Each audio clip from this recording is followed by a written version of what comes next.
श्री गोपाल कृष्ण भगवान की जय. श्रीमद भगवद्गीता अध्याय 9 संक्षिप्त मराठी अर्थ पुढील भाग.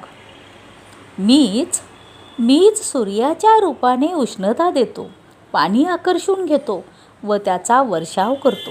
हे अर्जुना, मीच अमृत आणि मीच मृत्यू आहे आणि सत असतही मीच आहे. तिन्ही वेदात सांगितलेली सकाम कर्मे करणारे, सोमरस पिणारे, पापमुक्त लोक माझी यज्ञांनी पूजा करून स्वर्गप्राप्तीची इच्छा करतात. ते पुरुष आपल्या पुण्याईचे फळ असणाऱ्या स्वर्गलोकाला जाऊन स्वर्गात देवांचे भोग भोगतात. ते त्या विशाल स्वर्गलोकाचा उपभोग घेऊन पुण्याई संपल्यावर मृत्यूलोकात येतात. अशा रीतीने स्वर्गप्राप्तीचे साधन असणाऱ्या तिन्ही वेदात सांगितलेल्या सकाम कर्मांचे अनुष्ठान करून भोगांची इच्छा करणारे पुरुष वारंवार ये जा करीत असतात. अर्थात पुण्याच्या जोरावर स्वर्गात जातात आणि पुण्य संपल्यावर मृत्यूलोकात येतात. जे अनन्य प्रेमी भक्त मज परमेश्वराला निरंतर चिंतन करीत निष्काम भावनेने भजतात, त्या नित्य माझे चिंतन करणाऱ्या माणसांचा योगक्षेम मी स्वतः त्यांना प्राप्त करून देतो.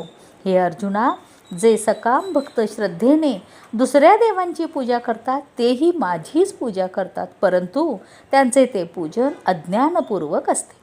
कारण सर्व यज्ञांचा भोक्ता आणि स्वामी ही मीच आहे, पण ते मला परमेश्वराला तत्वतः जाणत नाहीत, म्हणून पुनर्जन्म घेतात. देवांची पूजा करणारे देवांना मिळतात, पितरांची पूजा करणारे पितरांना जाऊन मिळतात, भूतांची पूजा करणारे भूतांना प्राप्त होतात आणि माझी पूजा करणारे भक्त मला येऊन मिळतात. त्यामुळे माझ्या भक्तांना पुनर्जन्म नाही. जो कोणी भक्त मला प्रेमाने पान, फूल, फळ, पाणी इत्यादी अर्पण करतो, त्या शुद्ध बुद्धीच्या निष्काम प्रेमी भक्ताने प्रेमाने अर्पण केलेले ते पान, फूल इत्यादी मी सगुण रूपाने प्रगट होऊन मोठ्या प्रीतीने खातो. हे अर्जुना, तू जे कर्म करतो, जे खातोस, जे हवन करतोस, जे दान देतोस, जे तप करतोस, ते सर्व मला अर्पण कर. अशा रीतीने ज्यामध्ये सर्व कर्मे मला भगवंताला अर्पण होतात, अशा संन्यास योगाने युक्त चित्त असलेला तू शुभाशुभ फलरूप कर्मबंधनातून मुक्त होशील आणि मला येऊन मिळशील. मी सर्व प्राणीमात्रात समभावाने व्यापून राहिलो आहे.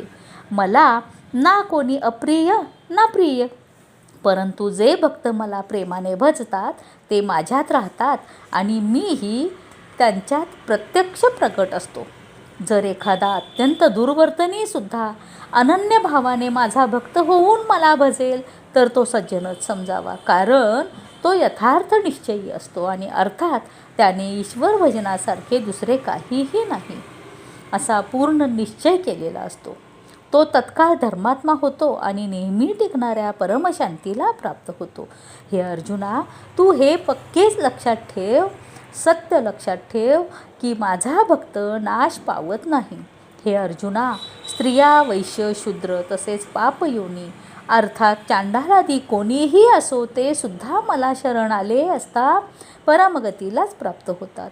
मग पुण्यशील ब्राह्मण तसेच राजर्षी भक्त लोक मला शरण येऊन परमगतीला प्राप्त होतात, हे काय सांगावयास पाहिजे. म्हणून तू सुखरहित व नाशवंत या मनुष्य शरीराला प्राप्त होऊन नेहमी माझेच भजन कर. माझ्यात मन ठेव, माझा भक्त हो, माझी पूजा कर, मला नमस्कार कर. अशा रीतीने आत्म्याला माझ्याशी जोडून मतपरायण होऊन तू मलाच प्राप्त होशील. श्री गोपाल कृष्ण भगवान की जय. श्रीमद भगवद्गीता अध्याय 9 समाप्त.